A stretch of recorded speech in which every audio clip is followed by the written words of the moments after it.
Yes guys, what is going on? Welcome to another Sorare video. Today, we're going to be looking at the big trade that I made this morning in regards to this card on the screen right now, Zaidu Yusuf, my one and only unique card. Goodbye, my lover.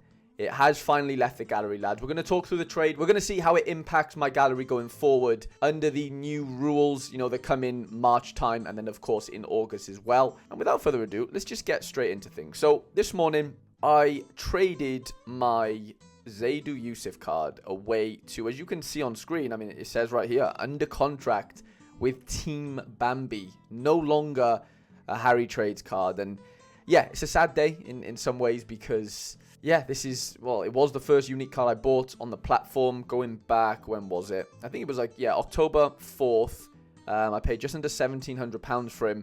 Yeah, I've fallen in love with the card. Goodbye, my lover. Got it to level 20. I know it says level 15 right now because I boosted it up a few times and they don't carry over, of course, in the trade. But it was a card that genuinely I fell in love with. Like, I know that's probably a crazy thing to say about a digital card, pixels on a screen, but it was a card that I loved using. Did I get enough out of it? Did I yield enough out of it? Probably not. You can see on screen here, I won 4 cards with it. The most recent one was, yeah, a good card. I still own it. The other 3 kind of got rid of at this point. It's one of them where, yeah, I probably haven't utilized him enough. Is that his fault, per se? Maybe not. It could be the cards around him. Did I have, enough quality to go around him? Did I have that really good super rare under 23 forward to use him with? Maybe not. You could argue that I probably underutilized him over the time. And, his scores are decent. They're very middle of the road, but some incredible AA scores. You have a little scroll down here. 29 AA, 33, 30, 26, 25, 33. Really consistent over this last sort of 10 games. And, he's a good unique card. Like, he's decent. He's usable for me. Like, if I play him in under 23 super rare and he scores me 60 points, well, with the 50% bonus because he's, max level, that's 90 points there. So, it does really help being able to field a card like him. But under the new rules, it is getting to a stage now where, I only own one unique, or did own one unique. And, when March comes around, I won't be able to use, the uniqueness, i.e., that 50% bonus of this card anymore. Like, there won't be a division where I can use that. Of course, I could use him as a super rare, but I might as well just go out and buy a super rare Zaidu, What is the point of me having one unique? There might be a few of you guys watching this in a similar boat. You might have a couple of uniques potentially, or, it works in every scarcity. You could be a majority rare player and have 3 or 4 supers, and now it just doesn't make sense to keep those supers, right? It's all relative, and I'm at a stage where, I had to try and find a buyer for him, somebody that, wants unique cards, wants challenger / under 23 unique cards, although Zaidu does come out of under 23s this summer. So, he's going to be a challenger card next season. As of right now, he plays for Famalicão in the Portuguese league. And it was one of them where I'm sad to see him go, but ultimately, I'm going to be able to gain a lot more from the cards that I've, managed to trade for. So, yeah, it was a weird one to kind of price. I spoke to Basilbot, and as far as cash goes, he was going to offer me maybe 20 to 25% of the rare price. And I think Zaidu rare price is like £25. So, you're looking at maybe 500 quid cash, if I didn't want, to trade or anything. Basel also made a few card offers as well, but I ended up going with Team Bambi's offer. And you know what? I think I've done pretty well from it as far as, how it suits my gallery. Now, Michelangelo Guisha is the main card out of this, 5-man trade, and he's going to act as my under 23 super rare for next season. I have quite a few super rares from Belgium in my under 23 contingency, and this sort of just adds to it. Yeah, he is out injured right now. He is expected back, though, for the last game of the regular season against USG. So I'm hoping to be able to play him there. But a really good card. Like, on his day, can score 100. And I don't have a super rare under 23 forward right now that can do that. Simple as. I just don't. So having that quality, or potential quality, is really, really, beneficial to me as long as he can sort of hit the ground running again after this injury. Now, like I said, he's the main part of this. We've got Alanga in there and Pepe. As far as valuations go, Bambi doesn't really play rares, so he was quite happy to get rid of a few rares there. But yeah, the other 2 super rares is where it gets a little bit fun. So we've got Calvin Verdonk, who is a left back / centre back for NAC.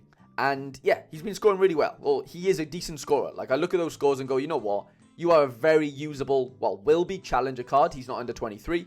But for now, I'll be able to use him in All-Star Super. I can play him in cap modes maybe, if the fixture works that way. And, yeah, he's somebody that's definitely usable. Like, he's a very good card. I've watched him play. He actually scored a free kick this weekend. But yeah, I don't know. I'm really happy with him. And the reason why I'm a little bit happier than I would be with him is because I do have an NAC Super Rare collection, which we will have a look at here, that is on 2%. So I traded for this Magnus Matsson forward card, 1 of 10. It took me days to get this done. It also helped that the Starknet money came in, so thank you, Starknet, for doing that. So I managed to, swap my old Magnus Matsson for the new in-season 1 of 10 Magnus Matsson, which helped, obviously, collection bonus, as does the Sonjay Hansen that I bought from auction. So yeah, Calvin comes in at 2% collection bonus, which is great. As well as him, we also got Luke McCowan in the deal as well. He's a penalty taker for Dundee in the Scottish Premiership. L15 of 57, not bad at all. We can see some dark green scores, a very, very usable card on his day. I mean, Dundee aren't the best of teams, they're middle of the road this season. And yeah, again, this comes into the collection play in that I have a Dundee collection as well at Super Rare. I bought an Owen Beck 1 of 10, 70 points from him. Ryan Howley from auction as well, 1 of 10. And then obviously Luke McCowan comes in at 2%. I'm quite happy where I'm at as far as, collection bonuses go with those super rares. They're new season cards as well, which help, because when we do go into the new, challenger, contender, and champion regions, there is obviously new in-season comps running from the 1st of April until the end of the season. So I will be able to use those cards, hopefully, in those competitions. Yeah, I'm just in a situation where I've managed to kind of get cards in that are going to be very usable for me at the level I'm playing at. Like, having a Zaidu Youssef unique is just well beyond my means. Like, I don't need that card. It doesn't do anything for me, really, at this point going forward. I'd love to have kept it. I'd love to have bought loads of uniques. But, I'm not Team Bambi. I'm playing at the level that I can afford to play at the end of the day.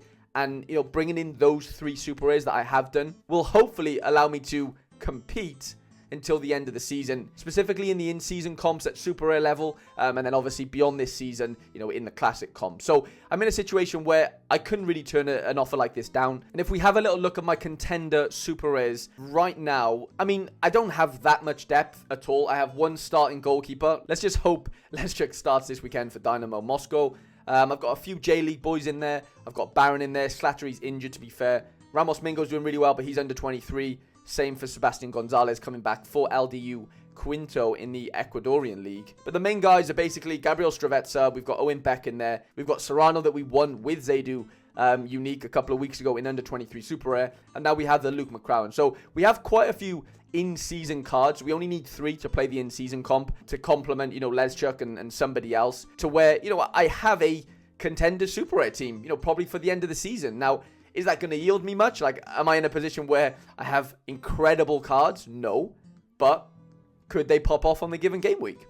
Yes. So I'm going to be taking that chance. I'm going to be hoping the fixtures fall for me. And if we move over to challenges, I am a little bit more prepared here, I would say. Not only for in-season cards. Of course, we've just brought in Verdonk. We've got Balikwisha as well when he's back fit. Matsson's in there. As far as in-season, we've got Julian Bass, Sonjay Hansen, and Casper Whittle. Outside of that, it's all old season cards, but we do have 2 super rare goalkeepers that are currently playing right now in Challenger. So that sort of helps me. Toblason can act as the under-23 super rare goalkeeper, and then Gaten Cook can be that Challenger, super rare card once April comes. So, I have a lot more variety to choose from, I would say, in Challengers. I have a couple of MLS super rares in there as well.